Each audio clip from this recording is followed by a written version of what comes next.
For job batch and process costing, ये कहलाता है जॉइंट एंड बाय प्रोडक्ट। पहले हम बात करेंगे जॉइंट प्रोडक्ट पे, जॉइंट प्रोडक्ट क्या होता है और उसको किस तरीके से हम अकाउंट, हम किस तरीके से उसको हम किस तरीके से अकाउंट फॉर करते हैं, और फिर हम बात करेंगे बाय प्रोडक्ट्स पे।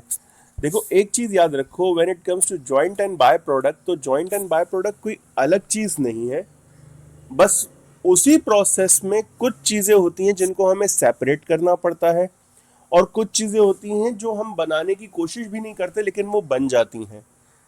अब इन चीजों को किस तरीके से हमें ट्रीट करना है, इनकी कॉस्टिंग किस तरीके से करनी है, उस पर बात करते हैं।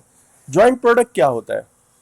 जॉइंट प्रोडक्ट को समझने से पहले एक छोटी सी बात करते हैं कि let's just assume for a moment कि मैंने क्रूड ऑयल जो है उसको प्रोसेस करना शुरू किया। अब क्रूड ऑयल एक रॉ फॉर्म है ऑयल की, इसके अंदर बहुत सारी चीजें हैं।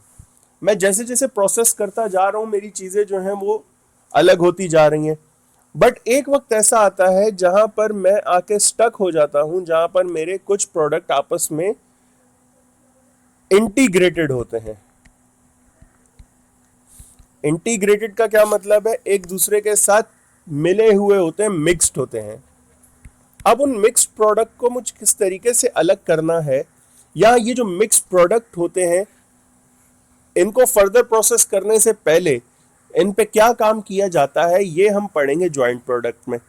Joint product are two or more products that are the output from the same operations, but which are indistinguishable from each other up to their split of point. Up to their split of point. Joint product की एक बहुत simple सी example जो मैंने अभी आपको ऊपर दी, crude oil वाली। जब ऑयल प्रोडक्ट्स की बात की जाती है रिफाइनिंग के वक्त, तो बहुत सारे प्रोडक्ट जो हैं, जैसे क्रूड ऑयल है उसके अंदर डीजल भी है, उसके अंदर पेट्रोल भी है, उसके अंदर कैरोसिन भी है, उसके अंदर पैराफिन भी है, सारी चीजें उसी में मौजूद है ना। तो वो क्रूड है, प्रोडक्ट है, उसको मजीद प्रोसेस करता रहूंगा तो मेरे पास से चीजें अलग। इन्होंने भी यहाँ पर देखो, मैंने यहाँ पर एग्जाम्पल भी पेट्रोल और पैराफिन की लिखी है, क्योंकि ये वो दो चीजें जो बहुत ज्यादा कॉमन है मार्केट में। पेट्रोल हम सबको पता है क्या होता है, paraffin is basically jelly type जो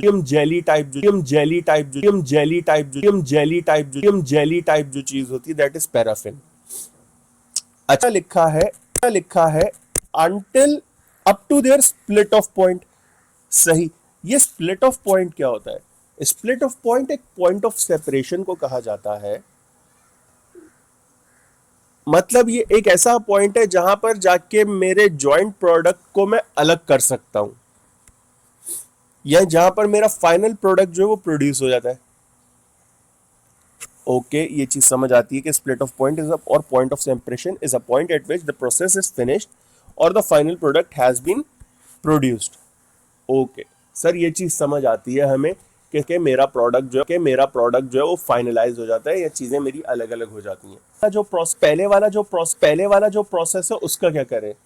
बहुत अच्छी बात है जनाब। स्प्लिट ऑफ पॉइंट से पहले वाली जितनी भी कॉस्ट है ना, इसको कहा जाता है कॉमन कॉस्ट। इसको क्या कहा जाता है? कॉमन कॉस्ट कहा जाता है। कॉमन कॉस्ट को अपोर्शन करने के मेरे पास तरीके होते हैं, मेथड्स होते हैं, वो मैं आपको बताऊंगा। पहली चीज क्या है, या तो मैं उसको मेजरमेंट के हिसाब से, या तो मैं उसको क्वांटिटी के हिसाब से कर दूं। देखो, कॉमन कॉस्ट को अपोर्शन करने के दो तरीके, या तो क्वांटिटी या फिर वैल्यू।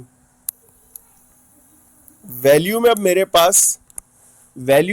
पास या तो उसकी रियलाइज्ड वैल्यू आ जाएगी। जब मैं क्वांटिटी की बात करता हूं तो फिजिकल मेजरमेंट या आउटपुट मेथड मेरे पास आ जाता है। जितने यूनिट्स बने टोटल करो, अपोर्शन कर दो, जो हम लोग ओवरहेड्स में करते आए हैं। Sales value method, selling price निकालो टोटल की, टोटल करो, अपोर्शन करो। एनआरवी मेथड, एनआरवी निकालो सबकी, टोटल करो, अपोर्शन करो। किस तरीके से होता है मैं आपको यहां पे फॉर्मूला लिख के दे देता हूं। यहां पर मैं लिख रहा हूं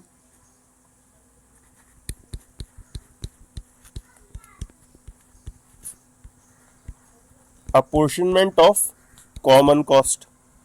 ये यहां पर मैंने मेंशन कर दिया अपोर्शनमेंट ऑफ कॉमन कॉस्ट, और यहां पे जो पहली चीज आ जाएगी that is physical measurement.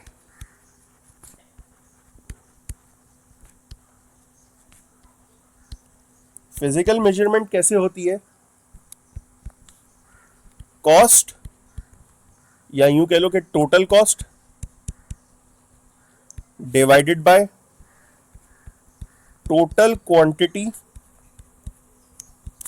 Of all joint products, या sum of quantity of all joint product, और फिर इसको हम मल्टीप्लाई कर देंगे क्वांटिटी ऑफ जॉइंट प्रोडक्ट 1 या फिर 2, या जो भी आपके पास है। क्वांटिटी ऑफ जॉइंट प्रोडक्ट मैं यहाँ पे n लिख रहा हूं, n मतलब जो भी नंबर आपके पास है उससे। तो होगी सवाल हमें गिवन होगी सवाल में कॉमन कॉस्ट के नाम से। Total quantity of all joint product कैसे निकालेंगे?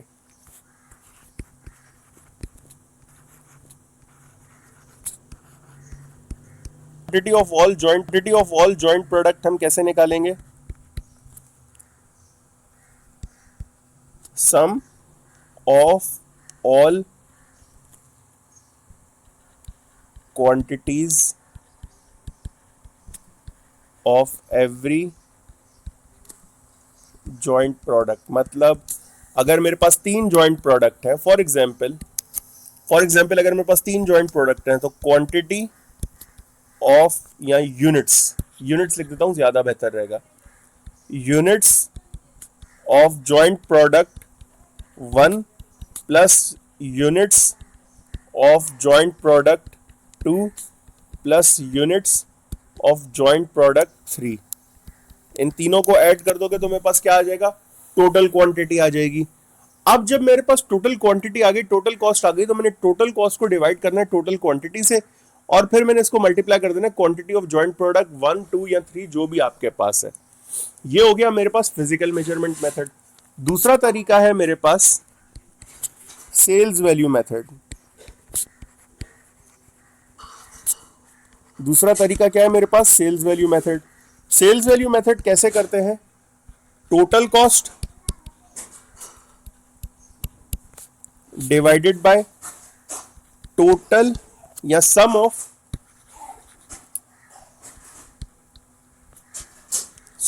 Total sales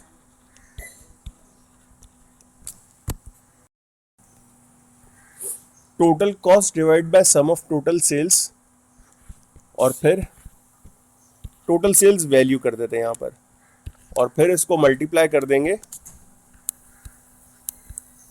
sales value of joint product n। मतलब जो भी आपके पास जॉइंट प्रोडक्ट है, जैसे मैंने आपको कहा था टोटल कॉस्ट अगेन आपको कॉमन कॉस्ट के नाम से गिवन होगी।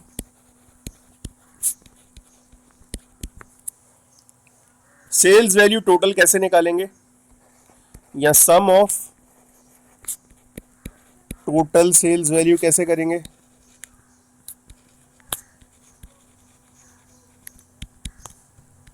Sales value of joint product 1 plus sales value of joint product 2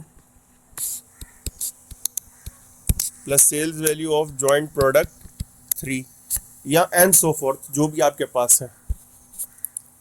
और सेल्स वैल्यू हम कैसे निकालते हैं? सेल्स वैल्यू हम कैलकुलेट करते हैं units multiply by selling price per unit से। तीसरी चीज है मेरे पास NRV method.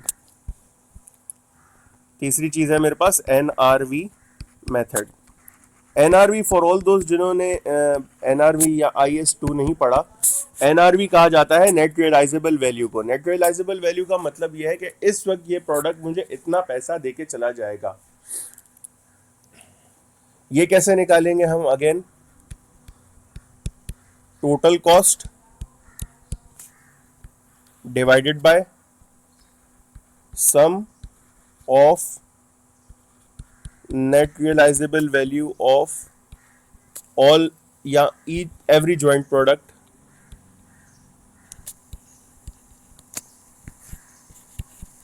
Multiply by NRV of joint product N।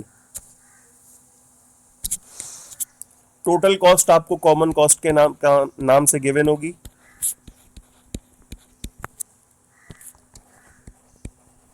Some of NRV आप कैसे निकालोगे? NRV of joint product 1 plus NRV of joint product 2 plus NRV of joint product 3 and so fourth. NRV हम कैसे निकालते हैं? NRV हम calculate करते हैं selling price minus cost to sell. मेरे पास क्या आ जाती है? NRV आ जाती है। आई बिलीव ये चीज सबको समझ आ गई होगी। अब हम आगे बढ़ते हैं अपने बाय प्रोडक्ट की तरफ। बाय प्रोडक्ट क्या होता है? बाय प्रोडक्ट एक सेकेंडरी प्रोडक्ट है, एक सप्लीमेंट्री प्रोडक्ट है। आसान अल्फाज में बोलूं तो मैंने कभी बनाने की सोची नहीं थी, बन गया बस। कैसे? मैं एक प्रोसेस कर रहा था, उसमें कुछ चीजें जो है मैं बना रहा बनते बनते अपने आप बन गई। That is a by product. अब जो बाय प्रोडक्ट होता है ना, उसकी वैल्यू रिलेटिवली स्मॉल होती है as compare to the original product that we are making. क्यों? क्योंकि उसको कभी हमने बनाने का सोचा ही नहीं होता, वो तो ऐसे ही बनते बनते बन जाता है। तो एक ऐसा प्रोडक्ट जो एक सप्लीमेंट्री प्रोडक्ट है, एक सेकेंडरी प्रोडक्ट है, जो ड्यूरिंग द प्रोसेस एक अपने आप एक चीज बन गई, उस पर मैंने कोई एक्स्ट्रा कॉस्ट तो इनकर नहीं की ना, तो उसकी वैल्यू क्यों ज्यादा होगी? वो तो ऐसे ही चलते फिरते बन गया था बेचारा। लेकिन वो चीज बेच तो सकता हूं मैं मार्केट में, उससे मुझे फायदा तो होगा। तो अब इस बाय प्रोडक्ट की अकाउंटिंग में कैसे करूंगा, जरा ये चीज समझ लो। या तो मैं अलग से इसकी इनकम दिखा दूं कि भाई that is the income of by product, या फिर मैं इसको मेन प्रोडक्ट की सेल्स में ऐड कर दूं, या फिर अलग से जो है सेपरेट सोर्स ऑफ इनकम दिखा दूं, या फिर इसको मेन प्रोडक्ट की कॉस्ट में से माइनस कर दूं, या फिर इसको NRV of by product deducted from cost of production, NRV of by product deducted from cost of product कर दूं। ये मैं समझते हैं एक दफा फिर से। मेन प्रोडक्ट में ऐड कर दो, जो आपकी बेसिक सेल्स हैं उसी में ऐड कर दो। अलग से दिखा दो income from by product deducted from cost of production, cost of goods sold में से माइनस कर दो।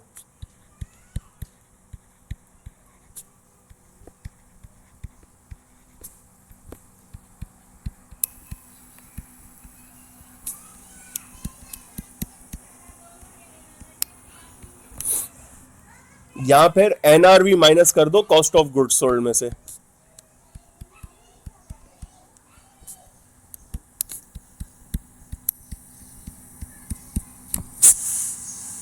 आई बिलीव ये चीज सबको समझ आ गई होगी। फिर भी अगर आप लोगों का कोई सवाल होता है तो you guys can contact me any time. Till then अपना ख्याल रखिएगा, दुआओं में याद रखिएगा। आप लोगों से नेक्स्ट लेक्चर के साथ मुलाकात होगी। अल्लाह।